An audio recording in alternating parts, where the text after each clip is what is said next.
ভয়টা শুরু হয় খুব ছোট জায়গা থেকে। একটা চ্যাপ্টার বুঝতে না পারা, একটা ডায়াগ্রাম মনে রাখতে না পারা, একটা এমসিকিউ বারবার ভুল করা। তারপর ধীরে ধীরে মনে হতে থাকে বায়োলজি আমার জন্য না।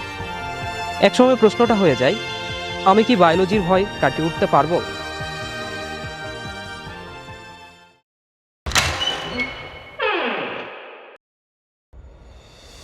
হ্যাঁ, তুমিও পারবে, যদি থাকে সঠিক গাইডলাইন, বেসিক কনসেপ্ট ক্লিয়ার করার মতো অ্যাপ্রোচ, আর যে কোনো টপিকের ডিপ অ্যানালাইসিস। আমি আলমাহির রহমান, পড়াশোনা করছি ঢাকা বিশ্ববিদ্যালয়ে।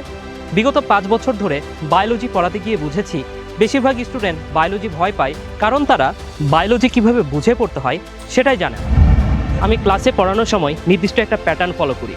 প্রথমে সেই টপিকটার বেসিকটা ক্লিয়ার করি, তারপরে ডিপ অ্যানালিসিসের মাধ্যমে সেই টপিকটা ভেঙে ভেঙে সহজে বোঝাই। এরপরে কোন অংশটা কিভাবে মনে রাখতে হবে তা ক্লাসেই ক্লিয়ার করে ফেলি। একাডেমিক থেকে এইচএসসি থেকে অ্যাডমিশন, বায়োলজি প্রিপারেশন হবে স্টেপ বাই স্টেপ, একটা প্রপার রোড ম্যাপের মাধ্যমে। বায়োলজি ভয় না, বায়োলজি হবে কনফিডেন্স। দেখা হচ্ছে ক্লাসে।